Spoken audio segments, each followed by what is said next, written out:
മ്യാൻമറിൽ അതിഭീകരമായിട്ടുള്ള ഭൂചലനത്തിന് പിന്നാലെ ഇപ്പോൾ മറ്റൊരു രാജ്യത്തിലും ഭൂചലനം ഉണ്ടായിരിക്കുന്നു എന്ന റിപ്പോർട്ടുകളാണ് പുറത്തു വരുന്നത്. മ്യാൻമറിൽ നമുക്കറിയാം ഭൂചലനം ഉണ്ടായ ശേഷം തായ്ലൻഡ്, അഫ്ഗാനിസ്ഥാൻ, ബംഗ്ലാദേശ് അങ്ങനെയുള്ള പല രാജ്യങ്ങളിലേക്ക് ഇതിന്റെ പ്രകമ്പനം ബാധിച്ചു. അവിടെയും ഭൂചലനം ഉണ്ടായി. തായ്ലൻഡിൽ വലിയ രീതിയിലുള്ള കെടുതികൾ സംഭവിച്ചു. ബാങ്കോക്കിലാണ് അത് ഉണ്ടായത്. മ്യാൻമറിൽ ഇപ്പോഴും രക്ഷാപ്രവർത്തനം നടന്നുകൊണ്ടിരിക്കുകയാണ്. ഇപ്പോഴിതാ മ്യാൻമറിൽ ഭൂചലനം ഉണ്ടായതിനു പിന്നാലെ ഇപ്പോൾ മറ്റൊരു രാജ്യമായ പാപ്പുവ ന്യൂ ഗിനിയയിലും 7.1 തീവ്രത രേഖപ്പെടുത്തിയ ഭൂചലനം ഉണ്ടായതായിട്ടുള്ള റിപ്പോർട്ടുകൾ വരുന്നു. അവിടെയുള്ള സർക്കാർ ജനങ്ങൾക്ക് സുനാമി മുന്നറിയിപ്പ് നൽകിയിട്ടുണ്ട് എന്നും അറിയാൻ സാധിക്കുന്നുണ്ട്. മ്യാൻമറിൽ അടുത്തിടെ 7.7, 7.2 തീവ്രത രേഖപ്പെടുത്തിയ ഭൂകമ്പങ്ങൾക്ക് ശേഷം നിരവധി തുടർചലനങ്ങൾ ഉണ്ടായിട്ടുണ്ട്. ഇപ്പോൾ ശനിയാഴ്ച പാപ്പുവ ന്യൂ ഗിനിയയിൽ ശക്തമായ ഭൂചലനം അനുഭവപ്പെട്ടതിനെ തുടർന്ന് അവിടെയുള്ള ജനങ്ങൾ ഭയചകിതരായിരിക്കുകയാണെന്ന റിപ്പോർട്ടുകൾ വരുന്നു. പാപ്പുവ ന്യൂ ഗിനിയയിലെ ന്യൂ ബ്രിട്ടൻ മേഖലയുടെ തീരത്ത് ശനിയാഴ്ച 7.1 തീവ്രത രേഖപ്പെടുത്തിയ യൂറോപ്യൻ മെഡിറ്ററേനിയൻ സിസ്മോളജിക്കൽ സെന്റർ അറിയിച്ചു ആ ഒരു ഭൂചലനം ഉണ്ടായി എന്നും നാശനഷ്ടങ്ങളെക്കുറിച്ച് നിലവിൽ വിവരങ്ങൾ ഒന്നും തന്നെയില്ല. പക്ഷേ ഭൂകമ്പത്തിന്റെ പ്രകമ്പനം ജനങ്ങളിൽ പരിഭ്രാന്തി സൃഷ്ടിച്ചിട്ടുണ്ട് എന്നാണ് മനസ്സിലാകുന്നത്. ഭൂകമ്പത്തിന്റെ തീവ്രത വർദ്ധിച്ചു. പ്രഭവ കേന്ദ്രം എവിടെയാണ് എന്നാണ് ഇപ്പോൾ എല്ലാവരും അന്വേഷിക്കുന്നത്. ഭൂകമ്പത്തിന്റെ ആഴം 49 കിലോമീറ്റർ, അതായത് 30.45 മൈലാണെന്ന് EMSC അറിയിച്ചു. US സുനാമി മുന്നറിയിപ്പ് കേന്ദ്രം സുനാമി മുന്നറിയിപ്പ് നൽകിയിട്ടുണ്ട്. വെള്ളിയാഴ്ച വൈകുന്നേരം പടിഞ്ഞാറൻ നേപ്പാളിൽ 3 മിനിറ്റിന്റെ ഇടവേളയിൽ 2 ഭൂകമ്പങ്ങൾ അനുഭവപ്പെട്ടു. ഇത് മുഴുവൻ പ്രദേശത്തെയും പരിഭ്രാന്തിയിലാക്കിയെന്നും മനസ്സിലാക്കാൻ സാധിക്കുന്നുണ്ട്. നാഷണൽ സെന്റർ ഫോർ സീസ്മോളജിയുടെ കണക്കനുസരിച്ച് ജാർക്കോട്ട് ജില്ലയിൽ ഇന്നലെ രാത്രി നേപ്പാളിൽ 8:7 5.2 തീവ്രത രേഖപ്പെടുത്തിയ ഭൂകമ്പമുണ്ടായി. തുടർന്ന് രാത്രി 8:10 ഒരു തുടർചലനം ഉണ്ടായിട്ടുണ്ടായിരുന്നു. ജനങ്ങളെല്ലാം പരിഭ്രാന്തരായിട്ടുണ്ട് എന്നുള്ളതാണ് വേറൊരു കാര്യം.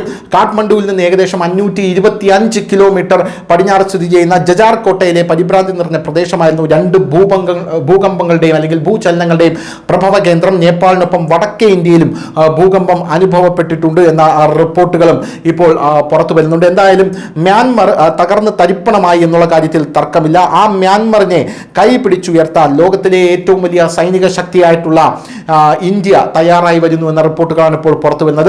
മ്യാൻമറിലെ തകർന്ന പ്രദേശങ്ങളെ ഇന്ത്യൻ സൈന്യവും NDRFും ചേർന്ന് അവയെ പരിഹരിക്കുന്നു. ആ തകർന്ന പ്രദേശങ്ങൾ തിരിച്ച് പഴയ പോലെ ആക്കാനായി ശ്രമിക്കുന്നു എന്ന റിപ്പോർട്ടുകൾ വരുന്നു. ഇന്ത്യയാണ് ആദ്യത്തേതും ഏറ്റവും കൂടുതൽ ദുരിതാശ്വാസ സാമഗ്രികളും മ്യാൻമറിന് അയച്ചത് എന്ന റിപ്പോർട്ടുകൾ വരുന്നു. മാർച്ച് 28 മ്യാൻമറിലുണ്ടായ ഭൂചലനം വലിയ രീതിയിലുള്ള പ്രകമ്പനം തന്നെയാണ് സൃഷ്ടിച്ചത്. വാർത്ത ലഭിച്ചയുടൻ പ്രധാനമന്ത്രി നരേന്ദ്രമോദി മ്യാൻമറിലെ ജോയിന്റ് ചീഫ് ഓഫ് സ്റ്റാഫുമായി സംസാരിക്കുകയും ദുരിതാശ്വാസ സംഘടനകളെയും വെള്ളം ഉൾപ്പെടെയുള്ള എല്ലാ സൗകര്യങ്ങളെയും ഉടൻ തന്നെ അയക്കുകയും ചെയ്തിരുന്നു. തായ്ലൻഡ്, വിയറ്റ്നാം, ലാവോസ്, തെക്ക് പടിഞ്ഞാറൻ ചൈന എന്നിവിടങ്ങളിലും ഭൂകമ്പം അനുഭവപ്പെട്ടു. തുടർചലനങ്ങളും അവിടെ അനുഭവപ്പെട്ടു. ഓപ്പറേഷൻ ബ്രഹ്മ എന്നാണ് ഇതിന് പേരിട്ടിരിക്കുന്നത്. ഓപ്പറേഷൻ ബ്രഹ്മയുടെ ഭാഗമായി ഇന്ത്യൻ സൈനികരെയും ദേശീയ ദുരന്ത നിവാരണ സേനയും അങ്ങോട്ടേക്ക് അയച്ചിട്ടുണ്ട് എന്ന റിപ്പോർട്ടുകൾ പുറത്തു വരുന്നു. രാജ്യത്തെ 2ാമത്തെ വലിയ നഗരമായ മണ്ഡലയിലെ വിമാനത്താവളം ഇതേ തുടർന്ന് അടച്ചിട്ടിരിക്കുകയാണ്. വൈദ്യുതി നിലച്ചു. 40 ഡിഗ്രി സെൽഷ്യസ് ആണ്. ഈ സാഹചര്യത്തിൽ 6 വിമാനങ്ങളുടെയും 5 നാവിക കപ്പലുകളുടെ ഇന്ത്യ 625 ടൺ ദുരിതാശ്വാസ വസ്തുക്കളാണ് അയച്ചത്. വ്യോമസേനയുടെ C-130J, C-17 വിമാനങ്ങൾ വഴിയാണ് ആദ്യ ചരക്ക് അങ്കൂണിൽ എത്തിച്ചത്. തിവാവ തുറമുഖത്ത് INS സത്പുരയും INS സാവിത്രിയും 31 ടണ്ണും 19 ടണ്ണും വസ്തുക്കൾ ഇറക്കി. സാഗൈക്, മണ്ഡലെ, നൈപ്പാച്ചി താൽ, ഷാൻ ബാഗോ തുടങ്ങിയ പ്രദേശങ്ങളിൽ ഇത് വിതരണം ചെയ്യപ്പെടുന്നു എന്നാണ് നമുക്ക് മനസ്സിലാക്കാൻ സാധിക്കുന്നത്. തുടർ ചലനങ്ങൾക്കിടയിലും ഇന്ത്യൻ സൈന്യം മണ്ഡലയിലും സമീപ പ്രദേശങ്ങളിലും താൽക്കാലിക ആശുപത്രികളും സ്ഥാപിച്ചു കൊടുത്തിട്ടുണ്ട്. പരിക്കേറ്റവരെ ചികിത്സിക്കുന്നിടത്ത് ഇന്ത്യൻ സൈന്യം സജീവമായി നിൽക്കുന്നുണ്ട്. കഴിഞ്ഞ ദിവസത്തിനുള്ളിൽ 3 ദിവസത്തിനുള്ളിൽ 80 മൃതദേഹങ്ങൾ അവശിഷ്ടങ്ങൾക്കിടയിൽ നിന്ന് പുറത്തെടുക്കാനും കഴിഞ്ഞിട്ടുണ്ട്. സെക്ടർ Dയിലെ 13 കെട്ടിടങ്ങളിൽ ദുരിതാശ്വാസ പ്രവർത്തനങ്ങൾ ഇപ്പോഴും പുരോഗമിക്കുന്നു. ഇതിൽ ഇഹ്ലാഷിൻ മഠവും ഉൾപ്പെടുന്നു. 270 ബുദ്ധ സന്യാസിമാർ ഇവിടെ കുടുങ്ങിക്കിടക്കുന്നതായാണ് ഇപ്പോഴും കരുതപ്പെടുന്നത്. അവരെ രക്ഷപ്പെടുത്തുന്നതിനായി ഇന്ത്യൻ സംഘങ്ങൾ മ്യാൻമറിലെ ബാബ ഡിപ്പാർട്ട്മെന്റ് ഉദ്യോഗസ്ഥരുമായി സഹകരിച്ച് പ്രവർത്തിക്കുന്നു എന്ന റിപ്പോർട്ടും ഇപ്പോൾ പുറത്തു വരുന്നുണ്ട്. News desk, news India Malayalam.